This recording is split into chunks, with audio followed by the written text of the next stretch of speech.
Cape Cod Broadcasting weaves the listening environments of 99.9 WQRC, Ocean 104.7, WFCC Classical 107.5, Cape Country 104, and CapeCod.com's website experience to reflect the lifestyles of the people who live, work, and play on Cape Cod. We hope that you enjoy this podcast. Good morning, I'm Rob Woodard. You are listening to Sunday Journal. Joining me in the studio today is Kate Schaefer. She's the Animal Care and Facilities Coordinator for the National Marine Life Center in Bourne. They've got a lot going on there. We're going to spend the next several minutes talking about what they've got going on at the National Marine Life Center. Good morning, Kate. Thanks for joining me today. Good morning, Rob. So you really do have a lot going on over at the center. I hear that you have two new seal pups, but then you just got another one yesterday? We did, so we have 3 now. So tell me about how that process works. When did you get the original 2? Belmont has been there for close to 2 months now, and Barclay for about a month. Both animals came from out of state, one from New Hampshire and one from Maine, and then the third that just came in yesterday is also from New Hampshire, from Star Island. And these are all abandoned pups, so animals have been spotted on the beach for several days without the mother returning. We never really know for sure what happened to Mom.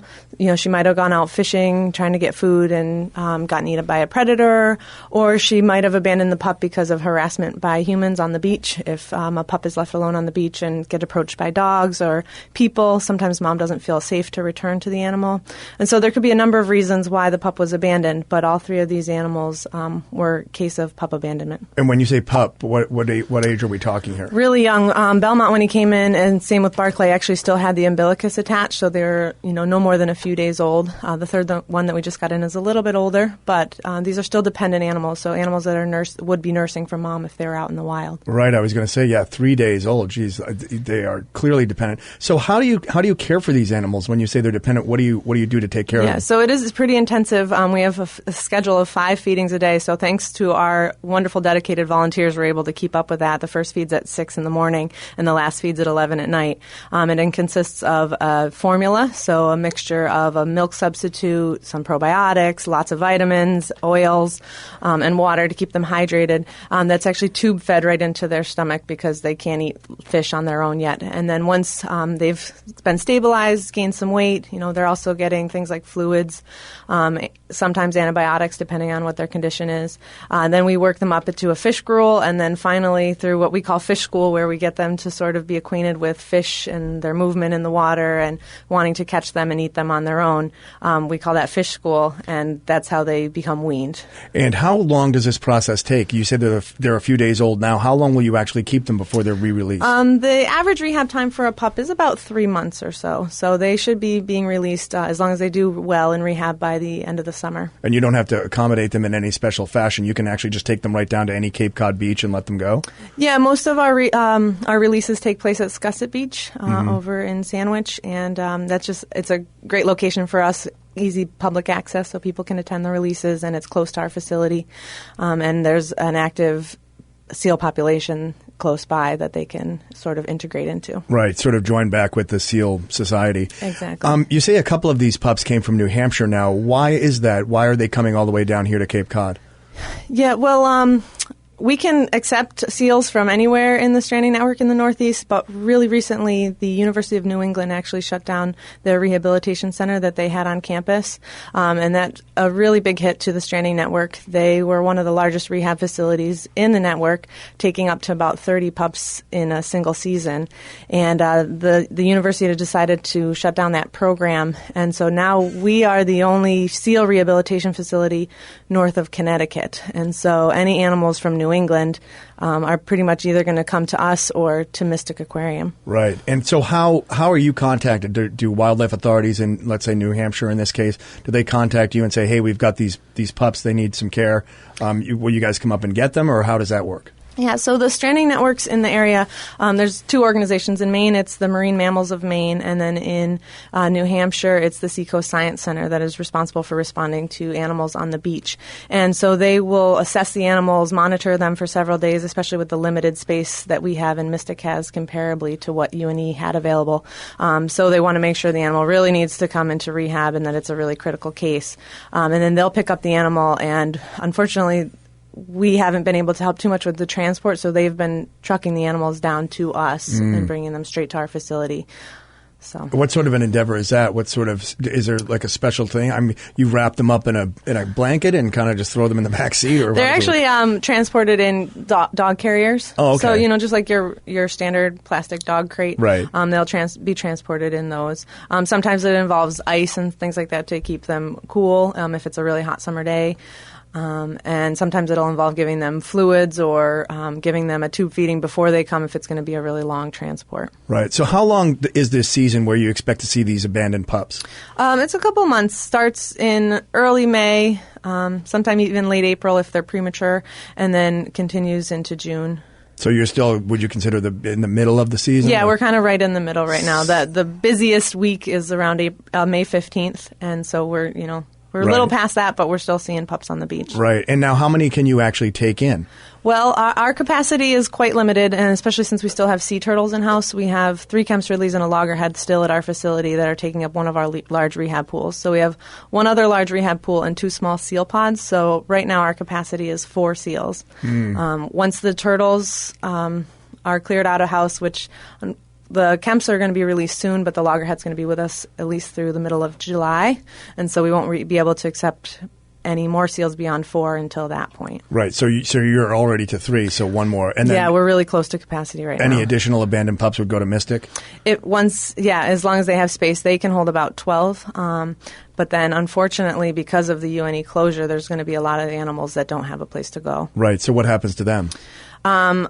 Sadly, many cases will be let nature take its course. Right. If it's an animal that's suffering, then it'll be humanely euthanized.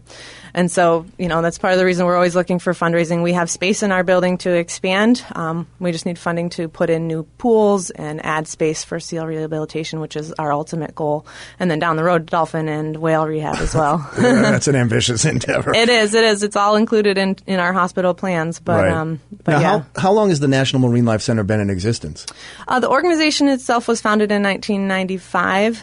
It started rehabbing animals in 2004 at the current location. However, it was in an old warehouse building, and in 2008 the roof buckled on that building. So we have been building a new facility in a new hospital, and so the exterior of the building was put up in 2010, and we opened again to rehab in the first patient ward in 2012. And so how do you get is all of your funding privately raised? The majority of it is, yes, privately raised, fundraisers, private donations. We do get a little bit of grant funding here and there, but grants are really competitive in the environmental and animal field. Right. Now, I know from personal experience that you had the turtle naming opportunities last Christmas. How did that turn out? Yeah, that went really well, and that was kind of a new endeavor for us to try and raise some funds for those particular animals and in a creative way and get the public involved and get them invested in the care of those animals. And I think it went really well, and people who named their animal were really interested in following it along. We do also offer sort of smaller adoption packages. For $35, you can adopt any one of the animals in our rehab, and that includes a picture and a story, a small stuffed animal, and a certificate and a membership. So you can get involved in a smaller scale as well. Right. But around Christmas time especially, we like to really fun gifts for those who have everything. Yeah, it's a special opportunity that you don't get every day. We'll get back to that in a little bit. So you said that you had recently released some of those Kempsridley turtles. What was that experience like? How did that go? That was great. We traveled down to Jacksonville, Florida, with 7 of the Kempsridleys that we had. We had 10 total this year. So it was a straight shot down. It was myself and 3 volunteers. So you just rotated in the driver's seat. Shifts driving and stopped a few times to check on the animals, change towels, and relubricate them so their skin and shells wouldn't get dried out. Right. And we got there really early in the morning, so the beach was pretty empty. It was kind of a nice, serene, sort of private little release that we were able to do and let those 7 animals back out into the wild. And they're critically endangered Kempsridley turtles, so anytime you get to release one of them back into the ocean, it's a pretty rewarding experience. So you started with 10, and all 10 survived? Yes, all 10 that we admitted into our center were successful cases this year. The 3 remaining are going to be released soon. We're actually scheduled to have a release in Baltimore in June. And so those ones were sort of a little bit more advanced cases. One had a broken flipper. One had what we call osteolytic lesions, so lesions that were actually caused from the cold stunning event where the blood was shunted and stopped from going into the joints and created these lesions. And then the third just had some blood value issues that were going on that didn't make it quite ready to go onto the Florida trip. Tell me about cold stunning. What is this phenomenon and why does it happen? Yeah, well, it's basically a type of hypothermia. So the turtles are reptiles, and their body temperature is dependent on the temperature of their surroundings, and therefore when the waters in the Cape Cod Bay start to cool down, they start to cool down as well. Normally, the animals would migrate south into warmer waters, but Cape Cod sort of serves as this nice trap. Right. And the animals get stuck in there, can't figure out how to make their way around, get stuck in that cold water. Their body temperatures drop. They start to slow down in their functioning. They're not eating. And they sort of get tossed around to the surf and end up on our beaches. They get roughed up by the waves and the surf and the rocks, and so sometimes come in with some extra wounds and damage as well. About how many a year do you service? Well, because of our limited capacity as well, we have the 2 pools. We could either take up to about 20 Kempsfordleys or up to 4 loggerheads, and that would be if we didn't have any seals in-house. Right. Now, I know that you're going to be hosting a week-long marine science program for kids this summer. Why don't we talk about that a little bit? Yeah, so this is the first year that we're offering it. So basically it's a week of kids coming to the center and learning out different marine animals, ocean conservation. There's obviously going to be a heavy emphasis on rehabilitation and what we do at the center, but we're also going to do some other activities like going out and collecting the local native critters in the beach, crabs and snails, and learning about the different taxa of animals, and just focusing on a different species every day, a different habitat every day, and talking about how these kids can get involved in ocean science. What are the ages? Starts age 9 and goes to about 13 or 14. We're a little bit flexible depending on the audience, but looking for kids that are really interested in learning more about the ocean. Right, maybe becoming marine biologists or something themselves. Absolutely. What are the backgrounds of the people at the National Marine Science Life Center? Are you mostly marine biologists, or what's the... Yeah, it's fairly diverse. We have a really small staff. We have 3 full-time staff members and 2 part-time. So myself, my education is in environmental science, and I hold a master's degree in that. My boss actually studied something completely different in her undergrad, but then went back to school for her master's in marine science. Our other animal care tech is a marine biology major. We have a veterinarian on staff, so obviously. Right. And then our office manager was something completely separate. So, but the main focus, usually people entering into this field are some sort of biology, marine biology majors in college. Right. And learned that way, and then got involved into the medical field. Oftentimes, rehabbers are vet technicians as well. So that's another, course that kids can take. I'm Rob Woodard. You're listening to Sunday Journal. Joining me today is Kate Schaefer. She is the Animal Care and Facilities Coordinator for the National Marine Life Center in Bourne. Okay, so getting back to the actual class, what are the dates? If people are interested, what are the dates and how do they sign up? Yeah, so the dates for the program run July 14th through 18th. We're just doing 1 week this year. And you can find all the information on our website, www.nmlc.org, or you can call us at the center, which is 508-743-9888, and sign up over the phone or come down and visit us in person. Great. And tell me about the Mermaid Ball. I know that's coming up later on this summer. It is. The Mermaid Ball is our signature fundraiser every year. It's where, we raise a good chunk of our operating budget for the year. And it's going to be held on Friday, August 22nd this year at Waverly Oaks Golf Club in Plymouth. And tickets are normally $125, but if you purchase them before July 22nd, it's only $100 to attend. It's a creative black tie or costume ball. We actually have a costume contest. It's a really fun time. Live auctions, silent auction, dancing, live entertainment, some games. So we encourage everybody to come out, and this is how we support the rehabilitation of these endangered and protected animals from Cape Cod and all of New England. And getting back to some of the animals that you rehabbed this year, tell me about the loggerheads. What were their problems? Yeah, we had one loggerhead sea turtle this year. His name is Tide, and he stranded in Brewster back in December. And similar to the Kemp's Ridleys, he suffered from cold stunning. So no one particular ailment that he had, but they usually come in with sort of respiratory infections and some shell damage.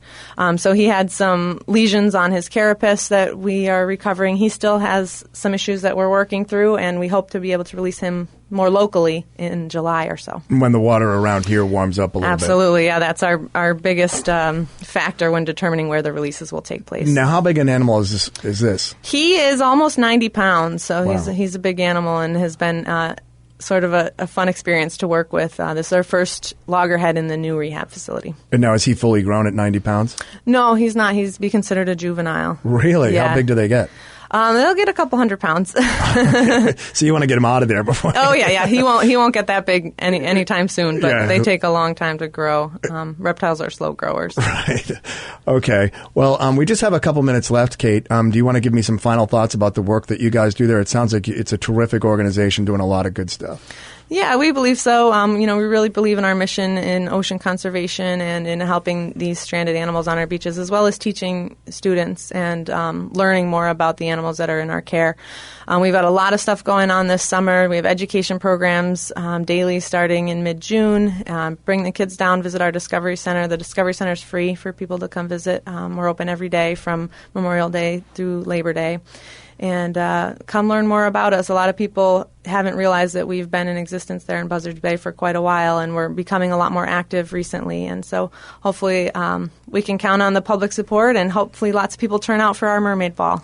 And I'm sure you have a website. We do, yep. It's www.nmlc.org for information about our education programs, the animals that we have, how to donate. Sure. And then the Mermaid Ball has its own website, which is www.mermaidball.com. Okay, great. Well, thanks so much for being with me today, Kate. It was really interesting to hear what you guys are doing there at the center. So thank you. You're listening to Sunday Journal. Joining me today in the studio was Kate Schaefer. She is the Animal Care and Facilities Coordinator for the National Marine Life Center in Bourne. We've been discussing the efforts that they do to save stranded turtles and other reptiles. I'm Rob Woodard. You're listening to Sunday Journal. This podcast is a presentation of Cape Cod Broadcasting, which is solely responsible for its content. Thank you for listening. For more information, please visit us at capecodbroadcasting.com.